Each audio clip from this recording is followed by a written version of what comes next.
Abu Lewally writes, how come reviewers never talk about how boring the action scenes were in the original Star Wars and how off-putting the effects are? As a 90s kid, watching the original trilogy is really difficult because of this. I prefer the prequels for these reasons. I'll admit the dialogue and characters were far more interesting in the original trilogy, but that's as far as I'll go. Just my opinion, your thoughts? All right, first off, how dare you? How dare you? How dare you? Yes, film is subjective, we get that, but what Star Wars did for the cinematic world raised the bar. It showed us what was possible.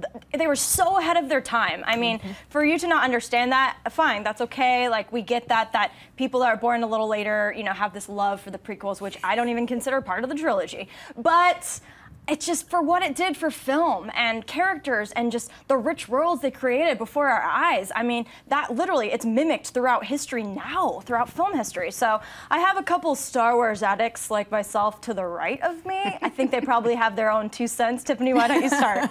As soon as I read this, I was like, no, you can't be telling the truth. Literally, Christian and I were all just sitting here with our fists up. I think that, you know, when you look back at films that came out in a different time, there is a different special effects aura. There's a different vibe to it. And if you watch those films and you're expecting the effects that we see now, obviously you're going to be a little bit disappointed. But I don't think that you can watch those films thinking that way. And it's inspired so much stuff. So much. There's so many incredible fights that have totally been inspired from that. I mean, my friend was telling me the other day that there's a place you can go, I think it's in Spain, where you can learn to actually fight with a lightsaber, because fighting with a lightsaber is different than actually fighting with a sword. That there's much more like I know, that there's much more like panache to it. Yeah. Look at that! Yeah. Come on! Oh, I am pissed. Let me say to the viewer. Listen. I understand awesome. for a younger version generation. A younger version of a human. A younger version of a human. A younger generation that, yeah, comparing to like the Avengers special effects and stuff you're seeing today, it's dated. However, if the Star Wars magic doesn't get you from the opening shot of the Star Destroyer zooming in, then just turn it off.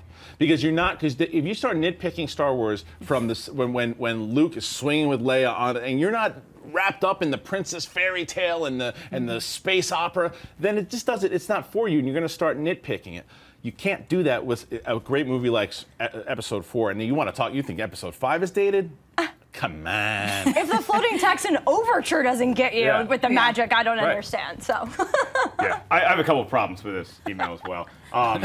We still love you though. We love you. It's but your you opinion. mentioned that the effects are off-putting. The effects are off-putting is bad breath is off-putting. Geo is off-putting.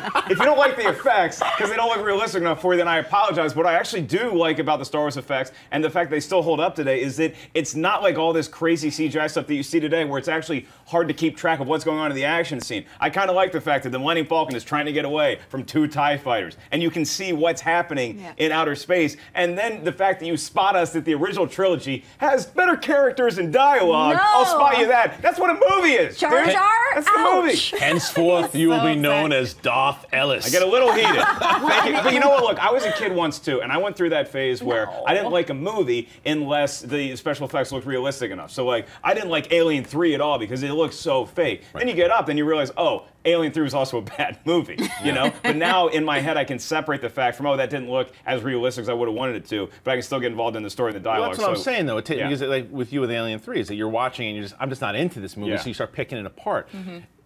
Look, this guy, he has every right to, if that's not his thing and he doesn't like it and it didn't work for him, maybe it's because everyone else loves it. Why aren't I loving it? Like that happened to me a ton of movies, but to me, Star Wars is everything. Holds up. Star Wars to me is everything I want in movies, and the reason I love movies so much because of what the original trilogy did. It was my first love affair with film. Like literally, that's why I wanted to be in this industry. So, and if you like this video, be sure to give it a thumbs up, and don't forget to subscribe to AMC Movie News on YouTube. It's free and a great way to stay updated with all the latest movie news and check out our daily show, AMC Movie Talk. Also, don't forget to check us out on Facebook and Twitter to stay in the loop for our special prizes, giveaways, and contests.